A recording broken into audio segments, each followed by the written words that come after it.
It's a beautiful day in the neighborhood. Welcome back to the channel. If you're new to the channel, welcome. If you like this content that I am doing, make sure you subscribe. And if you are already a member of this family, welcome back. It's good to see you guys today.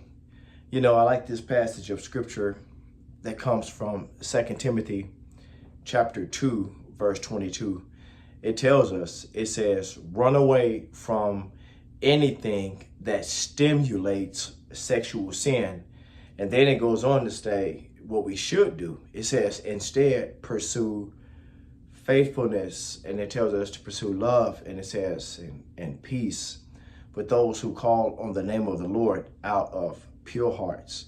You know, that's one of my favorite passages of scripture as it pertains to sexual discipline.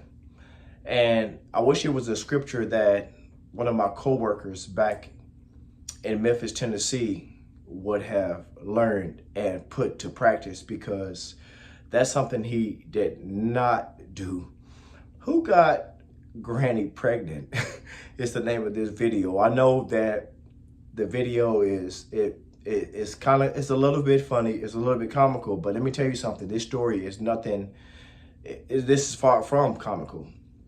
And let me tell you the story and the dangers of easy access and slipping into,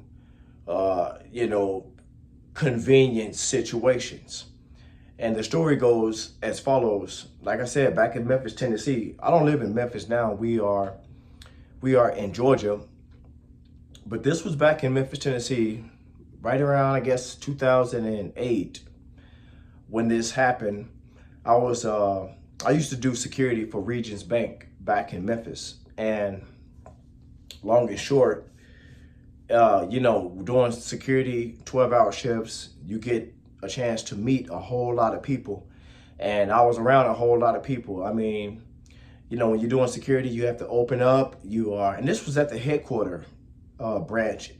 So this was where all the Christmas parties will take place and all the events and all the charities. You had to stay late.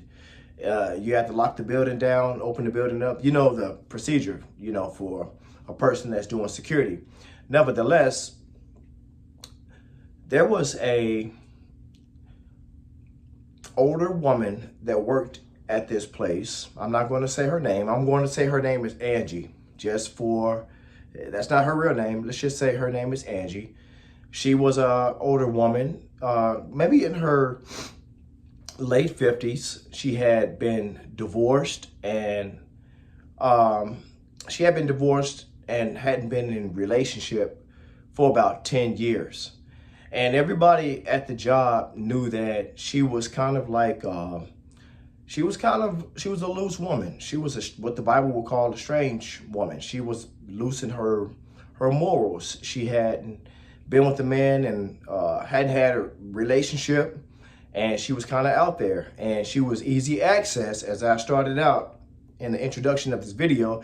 She was easy access for different, people at the job. And a couple of people from the job there's a couple of rumors floating around the job that she had, been kind of frisky with, other employees. Well, here comes John. I'm gonna use that name again. John he works at Regions Bank as well. And this brother, well-groomed, young, in his 30s, married, 2 children. He worked at Regions Bank as well. And he found out about Angela, and she started coming around him, and you could tell that there was some flirtation that was going on between the two of them. I mean, she would do things. He would tell me that she was making all these signals. She would stand around when they was in the cafeteria in the break room. She put the spoon in her mouth while she's looking at him. And one day she said something that just pretty much so took him out of his game. He said, you did good on that project. I just wanted to let you know. And he told me that she whispered in his ear, that's not the only thing that I do good. And that set his lust in motion. And John, from there on, started messing with this older woman. Like I said, she had been known to be kind of frisky and kind of out there with different men at the job. Well, John wasn't no different. This is a true story, by the way. And long and short of the story, she asked him if he would come over and help her move a washing machine because she couldn't do it on her own. He knew what the business was the whole time. And he was thinking, okay, I'm married, I got a wife, I got 2 kids, but you know how marriage goes. You be with your wife for a while, and this is just easy access. You know, this is easy and sleazy. Easy access with easy and sleazy. Hey, I can just go ahead and get my rocks off and nobody will know about it. You know, he got this, almost had this little work wife thing going on. You know how that thing is. And that's the dangers of having, one of the dangers of having a work wife, of all the dangers. But what did he do? He went over there, helped her move the washing machine. And guess what? As the story is told, he had an affair with this woman. And it wasn't just the first time. I mean, time and time again, he had an affair with this woman. And you would see them leaving to go on to lunch together. And hey, they was going to have more than, they was going to get more than Captain D's, if you know what I mean. They was going to get more than Captain D's. There was a whole lot of fish taking place. And I'm going to keep it rated G. I'm going to keep that right there. But that's what was happening. And everybody knew it.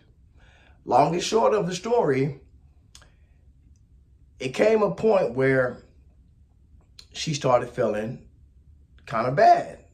And she thought that she had a stomach virus because, you know, the flu was going around, and she went to the urgent care and they gave her some medicine, and she found out, she was like, well, this is not working for me. And she went back to the doctor. She said, I need to go see my primary physician because I went to urgent care and they gave her medicine and it wasn't working. So she went to see her primary care physician. And since they know each other, she's been going to this woman for a long time. The primary care physician came in after doing her, her studies. She came in and said, can I ask you a question? And Angela was like, yeah. She was like, have you been sexually active? And Angela was like, yeah. And she said, we're going to have to do some more tests, but chances are you might be pregnant. Lo and behold, they did their, the test that they do, the blood, and they did the EKG, whatever it is that they do to make sure to see if she's pregnant, the pregnancy test and all the above. Come to find out, guess what? Granny is pregnant. This is the last thing that this young man wanted to hear. And she went back and she told him, she said, I got something to talk to you about. And she sat him down and told him, the doctor said that I was 6 weeks pregnant, and his chin I could imagine, I didn't see it when it happened, but I could imagine his chin busting a hole through the floor. And he offered her to have an abortion, and she was like, no, I don't want to have an abortion. And the reason why she didn't want to have an abortion was because she had been divorced for 10 years. This baby was like breathing new life into her life. And plus, it was a connection, keeping her connected to this man. So now she has a win-win. And what did this guy do? He did one of the worst things that you could do. He quit the job, ghosted her, and pretty much so just tried to get away from the whole situation. The worst thing he could have done, because you know the old saying, it says, hell has no fury like a woman scorned. And what did she do? She befriended his wife on Facebook. And when his wife accepted what do you call that? When you are trying to get somebody to become your friend on Facebook, she accepted.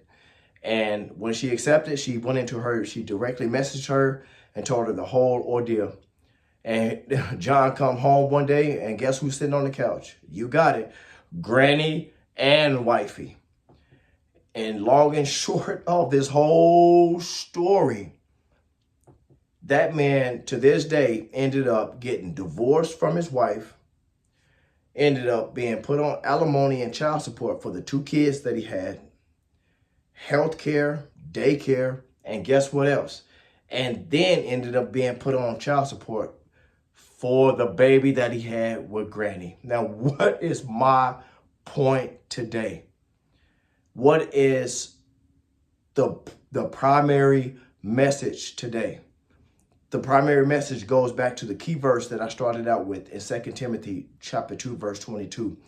Run away from anything that stimulates, that energizes, that pretty much so promotes sexual sin, that triggers sexual sin. Be careful out here when it comes down to these work wife, work husband situations. That is a design of the devil, and it is a trap of Satan, and it will destroy you, man of God. That will destroy you, woman of God. Who got granny pregnant? Well, in this situation, it was the guy named John. Don't be a John. Don't be an Angie. Keep yourself on the straight and narrow path that leads to life. That is the safest place to be in all of the world, is on the narrow path that leads to life. Now, I hope that you enjoyed this message today. Be careful out here, because let me tell you something. Before I go, there is no such thing as sex without consequence. It doesn't exist. Get that out your mind. There is no such thing as sex without consequence. If you are having sex before marriage and if you are married and you're having sex with somebody else other than your spouse, there is no such thing as sex without consequence. Something is going to happen. The scripture says what is done in the dark will come into the light. Don't be deceived. Don't get granny pregnant. Think about what I'm saying today. And until next time, be safe out here. I'll be praying for you. I'll be praying with you. And God bless you.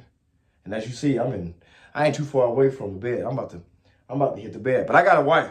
I can hit the bed. I got a wife. I'm good. Y'all be good. And until next time, God bless you. Peace.